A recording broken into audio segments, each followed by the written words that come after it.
به شعبه وزارت کارهای داخله در نوع اسماعیل سامونی با عریضه مرد 40 ساله ساکن شهر دوشنبه مراجعت نموده است که ماه آگوست سال 2018 مرد 39 ساله ساکن نوع رودکی با روی فریب به باوریش در آمده از او 3 میلیون و 370 هزار روبل روسی را گرفته وعده داده است که از روسیه یکشن автомاشین نوع مسافرکشانی را خریداری نموده به اجاره سپرده فایده به دست آوردهش را بین همدیگر تقسیم میکنند، اما او وعدهش را اجرا نکرده از این مبلغ 600 هزار روبل را داده باقی مانده مبلغ مذکور را تا حال برنگردانیده است. اینچنین به شعبه وزارت کارهای داخله در شهر وحدت با عریضه زن 39 ساله ساکن شهر مذکور مراجعت نموده است که ماه دکبر سال 2022 زن 36 ساله ساکن همین شهر با روی فریب به باوریش در آمده از او جواهرات طلایی را به مبلغ 77,000 سامانی گرفته وعده داده است که در مدت کوتاه مبلغش را برمیگرداند، اما تا حال مبلغش را برنگردانیده است.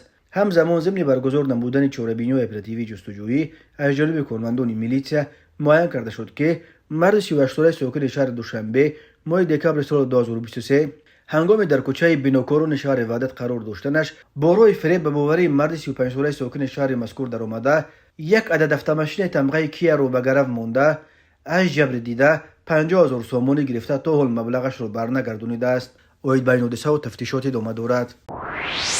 به شعبه وزارت کارهای داخله در نویه بلخی مرد 34 ساله ساکن نویه جیهون مراجعت نموده است که 31 دکبر سال 2023 هنگام در ایستگاه مسافرکشانی جماعت شهرک گلستان قرار داشتنش شخصان نامعلوم با روی پنهانی یک عدد اسکوتر را دزدیده از جای حادثه غیب زدند. ضرر رسانده شده 6350 سامانی را تشکیل می‌دهد.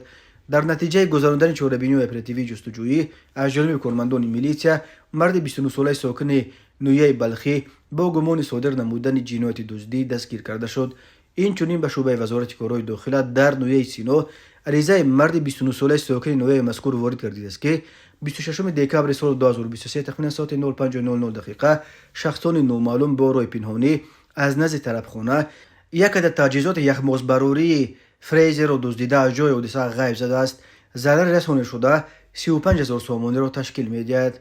همزمان ضمن برگزار نمودن چاره‌بینی اپراتیوی جستجویی از جانب کارمندان میلیشیا مرد 27 ساله و جوان 24 ساله ساکنان نویه اسپیتامین با گمان صادر نمودن جنایت دزدی دستگیر کرده شدند. گمان بر شوندگان 19 دکبر سال 2023 تقریبا ساعت 16:00 دقیقه به نقطه شستشوی نقلیات واقع در جماعت شهر نفکت نویه اسپیتامین در اومده با روی پنهانی یک عدد تجهیزات اتومبیل تعمیر کنی پجامنیک را که به مرد 46 ساله ساکن نویه مذکور تعلق دارد دزدیده از جای حادثه غیب زدند. ضرر رسانده شده 6000 سامانی را تشکیل می‌دهد. از روی حادثه و تفتیشات ادامه دارد.